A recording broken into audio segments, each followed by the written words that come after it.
Sweet కార్న్‌తో తీపి బూరెలు చేసుకోవడం మీకెంతమందికి తెలుసు? నేనైతే మా అత్తయ్య గారు చేసినప్పుడు తిన్నానండి. నాకు చాలా ఇష్టం. దానికోసం మనం స్వీట్ కార్న్ తీసుకొని ఇలా ఒలిచి పెట్టుకోవాలి. ఈ ఒలిచిన వాటిని కొంచెం బెల్లమేసి మనం మిక్సీ పట్టుకోవాలి. మిక్సీ పట్టుకున్నప్పుడు అది కొంచెం జారుగా అవుతుంది. ఎందుకంటే స్వీట్ కార్న్‌లో వాటర్ ఎక్కువ ఉంటుంది గదండీ! అందుకని.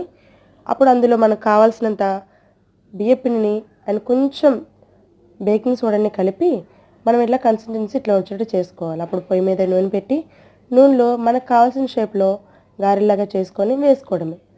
తగినంత స్వీట్ తోటి మైల్డ్‌గా చాలా అంటే చాలా బావుంటాయండి. ఈ వర్షాకాలంలో ఈ చల్లని వాతావరణంలో ఈ వేడి వేడి స్వీట్ కార్న్ గారెలు ఎంత రుచిగా ఉంటాయంటే కడుపుకి, నోటికి, మనసుకి చాలా హాయిగా ఉంటాయి. మాకైతే చాలా బాగా నచ్చాయి. మా పిల్లలు, మేము చాలా ఎంజాయ్ చేసాం. మీకు కూడా నచ్చుంటే ఈ వీడియోకి ఒక లైక్ చేయండి. Thank you so much.